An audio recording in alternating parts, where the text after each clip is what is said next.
नमस्कार दोस्तों। आज मैं आपको प्रेमचंद जी द्वारा लिखित सवा शेर गेहूं कहानी सुनाने जा रही हूँ।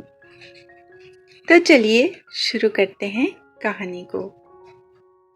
किसी गांव में शंकर नाम का एक कुर्मी किसान रहता था। सीधा सादा गरीब आदमी था। अपने काम से काम, न किसी के लेने में न किसी के देने में। छक्का पंजा न जानता था। छल प्रपंच की उसे छूत भी न लगी थी। ठगे जाने की चिंता न थी। ठग विद्या न जानता था। भोजन मिला खा लिया, न मिला चबेने पर काट दी। चबेना भी न मिला तो पानी पी लिया और राम का नाम लेकर सो रहा। किंतु जब कोई अतिथि द्वार पर आ जाता तो उसे इस निवृत्ति मार्ग का त्याग करना पड़ता था, विशेषकर जब साधु महात्मा पदार्पण करते थे तो उसे अनिवार्यतः सांसारिकता की शरण लेनी पड़ती थी। खुद भूखा सो सकता था, पर साधु को कैसे भूखा सुलाता? भगवान के भक्त जो ठहरे। एक दिन संध्या समय एक महात्मा ने आकर उसके द्वार पर डेरा जमाया। तेजस्वी मूर्ति थी, पीतांबर गले में, जटा सिर पर, पीतल का कमंडल हाथ में, खड़ाऊ पैर में, ऐनक आंखों पर। संपूर्ण वेश उन महात्माओं का सा था जो रईसों के प्रासादों में तपस्या, हवा गाड़ियों पर देव स्थानों की परिक्रमा और योग सिद्धि प्राप्त करने के लिए रुचिकर भोजन करते हैं। घर में जौ का आटा था, वह उन्हें कैसे खिलाता? प्राचीन काल में जौ का चाहे जो कुछ महत्व रहा हो, पर वर्तमान युग में जौ का भोजन सिद्ध पुरुषों के लिए दुष्पाच्य होता है। बड़ी चिंता हुई, महात्मा जी को क्या खिलाऊं? आखिर निश्चय किया कि कहीं से गेहूं का आटा उधार लाऊं। पर गांव भर में गेहूं का आटा न मिला। गांव में सब मनुष्य ही मनुष्य थे, देवता एक भी न था। अतएव देवताओं का खाद्य पदार्थ कैसे मिलता? सौभाग्य से गांव के विप्र महाराज के यहाँ से थोड़ा सा मिल गया। उनसे सवा सेर गेहूं उधार लिया और स्त्री से कहा कि पीस दे। महात्मा ने भोजन किया, लंबी तान कर सोए। प्रातः काल आशीर्वाद देकर अपनी राह ली। विप्र महाराज साल में 2 बार खलिहानी लिया करते थे। शंकर ने दिल में कहा, सवा सेर गेहूं इन्हें क्या लौटाऊं? पंसेरी बदले कुछ ज्यादा खलिहान दे दूंगा। यह भी समझ जाएंगे, मैं भी समझ जाऊंगा। चैत में जब विप्र जी पहुंचे तो उन्हें 1.5 पंसेरी के लगभग गेहूं दे दिया और अपने को ऊर ऋण समझकर उसकी कोई चर्चा न की। विप्र जी ने फिर कभी न मांगा। सरल शंकर को क्या मालूम था, यह सवा सेर गेहूं चुकाने के लिए मुझे दूसरा जन्म लेना पड़ेगा। 7 साल गुजर गए। विप्र जी विप्र से महाजन हुए। शंकर किसान से मजूर हो गया। उसका छोटा भाई मंगल उससे अलग हो गया था। एक साथ रहकर दोनों किसान थे, अलग होकर मजूर हो गए थे। शंकर ने चाहा कि द्वेष की आग भड़कने न पाए, परंतु परिस्थिति ने उसे विवश कर दिया। जिस दिन अलग अलग चूल्हे जले, वह फूट फूट कर रोया। आज से भाई भाई शत्रु हो जाएंगे। एक रोएगा, दूसरा हंसेगा। एक के घर मातम होगा तो दूसरे के घर गुलगुले पकेंगे। प्रेम का बंधन, खून का बंधन, दूध का बंधन आज टूटा जाता है। उसने भगीरथ परिश्रम से कुल मर्यादा का वृक्ष लगाया था। उसे अपने रग से सींचा था। उसको जड़ से उखड़ता देखकर उसके हृदय के टुकड़े हुए जाते थे। 7 दिनों तक उसने दाने की सूरत तक न देखी। दिन भर जेठ की धूप में काम करता और रात को मुंह लपेटकर सो रहता। इस भीषण वेदना और दुस्सह कष्ट ने रक्त को जला दिया, मांस और मज्जा को घुला दिया। बीमार पड़ा तो महीनों खाट से न उठा। अब गुजर बसर कैसे हो? 5 बीघे के आधे रह गए, एक बैल रह गया। खेती क्या खाक होती। अंत को यहाँ तक नौबत पहुंची कि खेती केवल मर्यादा रक्षा का साधन मात्र रह गई। जीविका का भार मजूरी पर आ पड़ा। 7 वर्ष बीत गए।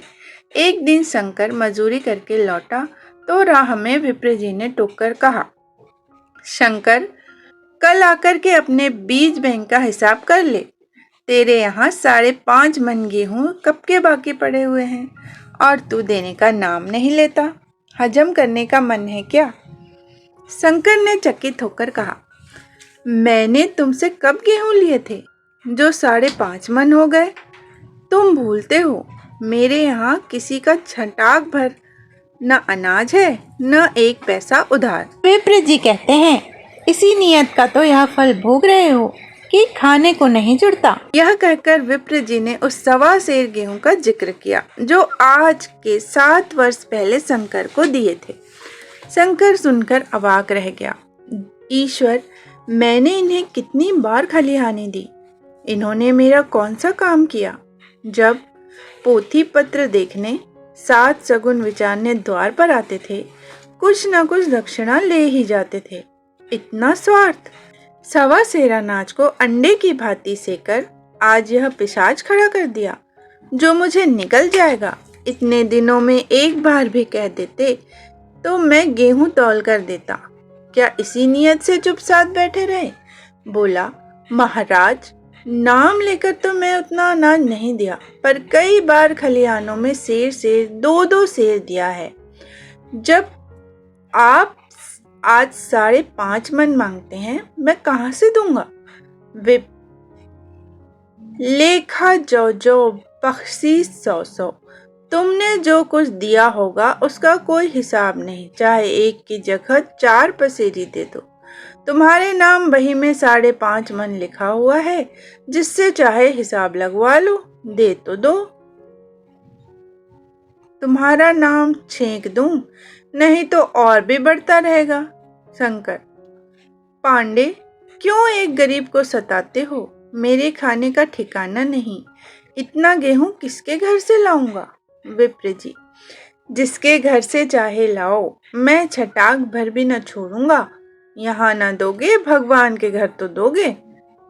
शंकर कांप उठा। हम पढ़े लिखे आदमी होते तो कह देते, अच्छी बात है, ईश्वर के घर ही देंगे। वहाँ की तौल यहाँ से कुछ बड़ी तो न होगी। कम से कम इसका कोई प्रमाण हमारे पास नहीं, फिर उसकी क्या चिंता। किंतु शंकर इतना तार्किक, इतना व्यवहार चतुर न था। एक तो ऋण, वह भी ब्राह्मण का, बही में नाम रह गया तो सीधे नरक में जाऊंगा। इस ख्याल से ही उसे रोमांच हो गया। बोला, महाराज, तुम्हारा जितना होगा यहीं दूंगा, ईश्वर के यहाँ क्यों दूं? इस जन्म में तो ठोकर खा ही रहा हूं, उस जन्म के लिए क्यों कांटे बोऊं? मगर यह कोई न्याय नहीं है। तुमने राई का पर्वत बना दिया। ब्राह्मण होके तुम्हें ऐसा नहीं करना चाहिए था। उसी घड़ी तगादा करके ले लिया होता तो आज मेरे सिर पर इतना बड़ा बोझ क्यों पड़ता? मैं तो दे दूंगा, लेकिन तुम्हें भगवान के यहाँ जवाब देना पड़ेगा। विप्र जी कहते हैं, वहाँ का डर तुम्हें होगा, मुझे क्यों होने लगा? वहाँ तो सब अपने ही भाई बंधु हैं। ऋषि मुनि सब तो ब्राह्मण ही हैं, देवता ब्राह्मण हैं। जो कुछ बने बिगड़ेगी संभाल लेंगे। तो कब देते हो? शंकर कहता है, मेरे पास रखा तो है नहीं, किसी से मांग जांच कर लाऊंगा तभी तो दूंगा। इस पर विप्र जी कहते हैं, मैं यह न मानूंगा। 7 साल हो गए, अब एक दिन का भी मुलाहिजा नहीं करूंगा। गेहूं नहीं दे सकते तो दस्तावेज लिख दो। शंकर ने कहा, मुझे तो देना है, चाहे गेहूं ले लो चाहे दस्तावेज लिखाओ। किस हिसाब से दाम रखोगे? विप्र जी ने कहा, बाजार भाव 5 सेर का है, तुम्हें 5.25 सेर का काट दूंगा। शंकर ने कहा, जब दे ही रहा हूं तो बाजार भाव काटूंगा, पाव भर छुड़ाकर क्यों दोषी बनूं? हिसाब लगाया तो गेहूं के दाम 60 रुपए हुए। 60 का दस्तावेज लिखा गया, 3 सैकड़े सूद। साल भर में न दिन पर सूद की दर 2.5 रुपए सैकड़े। 8 आने का स्टाम्प, 4 आने की दस्तावेज की तहरीर शंकर को ऊपर से देनी पड़ी। गांव भर ने विप्र जी की निंदा की, लेकिन मुंह पर नहीं। महाजन से सभी को काम पड़ता है। उसके मुंह कौन आए। शंकर ने साल भर तक कठिन तपस्या की। मियाद के पहले रुपए अदा करने का उसने व्रत सा कर लिया। दोपहर को पहले भी चूल्हा न जलता था, चबैने पर बसर होती थी। अब वह भी बंद हुआ। केवल लड़के के लिए रात को रोटियां रख दी जाती। पैसे रोज का तंबाकू पी जाता था। यही एक व्यसन था जिसका वह कभी न त्याग कर सका था। अब वह व्यसन भी इस कठिन व्रत को फेंट हो गया। उसने चिलम पटक दी, हुक्का तोड़ दिया और तंबाकू की हांडी चूर चूर कर डाली। कपड़े पहले भी त्याग की चरम सीमा तक पहुंच चुके थे। अब वह प्रकृति की न्यूनतम रेखाओं में आबद्ध हो गए। शिशिर का अस्थि भेदक शीत को उसने आग ताप कर काट दिया। इस संकल्प का फल आशा से बढ़कर निकला। साल के अंत में उसके पास 60 रुपए जमा हो गए। उसने समझा, पंडित जी को इतने रुपए दे दूंगा और कहूंगा महाराज बाकी रुपए भी जल्द ही आपके सामने हाजिर करूंगा। 15 रुपए की तो बात है, क्या पंडित जी इतना भी न मानेंगे।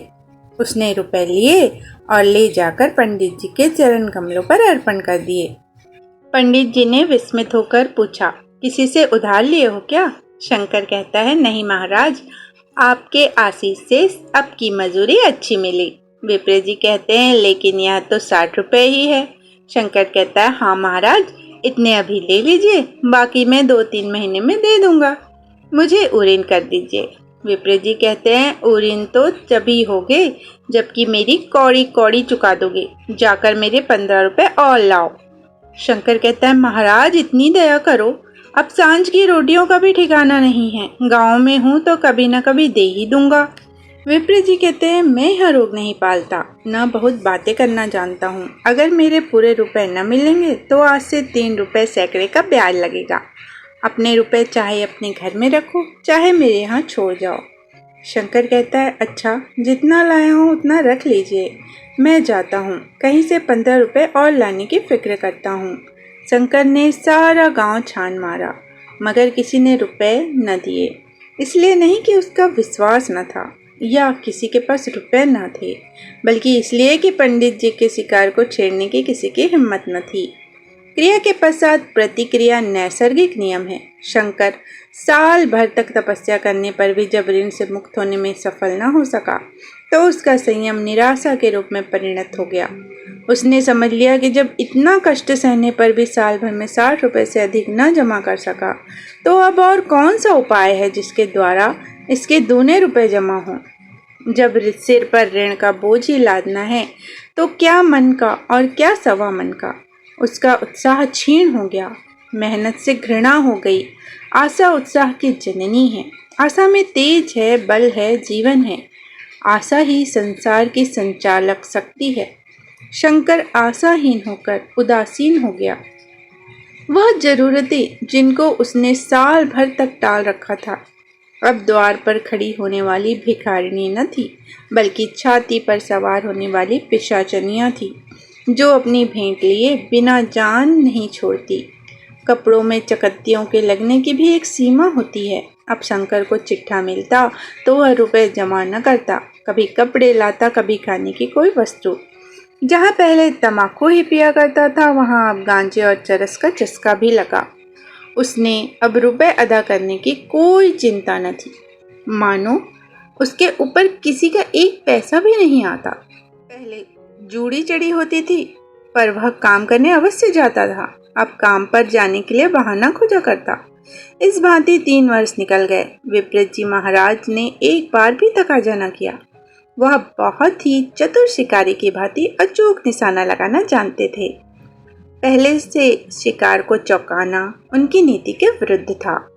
एक दिन पंडित जी ने शंकर को बुलाकर हिसाब दिखाया। 60 रुपए जो जमा थे वह मिन्हा करने पर अब भी शंकर के जेब में 120 रुपए निकले। शंकर कहता है, इतने रुपए तो उसी जन्म में दूंगा, इस जन्म में नहीं हो सकते। विप्रित जी कहते हैं, मैं इसी जन्म में लूंगा, मूल न सही सूद तो देना ही पड़ेगा। शंकर कहता है, एक बैल है मेरे पास, वह ले लीजिए, और मेरे पास रखा ही क्या है। विप्र जी कहते हैं, मुझे बैल बगिया लेकर क्या करना है, मुझे देने को तुम्हारे पास बहुत कुछ है। शंकर कहता है, और क्या है महाराज? विप्र जी कहते हैं, कुछ है, तुम तो हो, आखिर तुम भी कहीं मजदूरी करने जाते ही हो। मुझे भी खेती के लिए मजदूर रखना ही पड़ता है। सूद में तुम हमारे यहाँ काम किया करो, जब सुविधा हो मूल को दे देना। सच तो यूँ है कि अब तुम किसी दूसरी जगह काम करने नहीं जा सकते जब तक मेरे रुपए नहीं चुका दो। तुम्हारे पास कोई जायदाद नहीं है, इतनी बड़ी गठरी मैं किस एतबार पर छोड़ दूं? कौन इसका जिम्मा लेगा कि तुम मुझे महीने महीने सूद देते जाओगे, और कहीं कमाकर जब तुम मुझे सूद भी नहीं दे सकते तो मूल की कौन कहें? शंकर कहता है, महाराज सूद में तो काम करूंगा और खाऊंगा क्या? विप्र कहता है, तुम्हारी घरवाली है, लड़के हैं, क्या वे हाथ पांव कटा के बैठेंगे? रहा मैं, तुम्हें आधा सेर जौ रोज कलेवा के लिए दे दिया करूंगा। ओढ़ने को साल भर में एक कंबल पा जाओगे, एक मिर्ज़ाई भी बनवा दिया करूंगा। और क्या चाहिए? यह सच है कि और लोग तुम्हें 6 आने देते हैं, लेकिन मुझे ऐसी गरज नहीं। मैं तो तुम्हें रुपए भरने के लिए रखता हूँ। शंकर ने कुछ देर तक गहरी चिंता में पड़े रहने के बाद कहा, महाराज यह तो जन्म भर की गुलामी हुई। विप्र जी कहते हैं, गुलामी समझो चाहे मजदूरी समझो, मैं अपने रुपए भराए बिना तुमको कभी न छोड़ूंगा। तुम भागोगे तो तुम्हारा लड़का भरेगा। हाँ, जब कोई ना रहेगा तब की बात दूसरी है। इस निर्णय की कहीं अपील न थी। मजदूर की जमानत कौन करता? कहीं शरण न थी, भागकर कहाँ जाता? दूसरे दिन उसने विप्र जी के यहाँ काम करना शुरू कर दिया। 1.25 सेर गेहूं की बदौलत उम्र भर के लिए गुलामी की बेड़ी पैरों पे डालनी पड़ी। उस अभागे को अब अगर किसी विचार से संतोष होता था तो यह था कि वह मेरे पूर्व जन्म का संस्कार है। स्त्री को वे काम करने पड़ते थे जो उसने कभी न किए थे। बच्चे दानों को तरसते थे, लेकिन शंकर चुपचाप देखने के सिवा और कुछ न कर सकता था। वह गेहूं के दाने किसी देवता के साप की भांति या जीवन उसके सिर से न उतरे। शंकर ने विप्र जी के यहाँ 20 वर्ष तक गुलामी करने के बाद इस दुस्सार संसार से प्रस्थान किया। 120 रुपए अभी तक उसके सिर पर सवार थे। पंडित जी ने उस गरीब को ईश्वर के दरबार में कष्ट देना उचित न समझा। इतने अन्यायी, इतने निर्दयी न थे। उसके जवान बेटे की गर्दन पकड़ी। आज तक वह विप्र जी के यहाँ काम करता है। उसका उद्धार कब होगा भी या नहीं, ईश्वर ही जाने। दोस्तों, अभी आप सुन रहे थे मुंशी प्रेमचंद्र जी द्वारा लिखित कहानी 1.25 सेर गेहूँ। इसी तरह की कहानियाँ सुनने के लिए मेरे इस चैनल को सब्सक्राइब ज़रूर कीजिएगा। फिर मिलते हैं दोस्तों एक नई कहानी के साथ।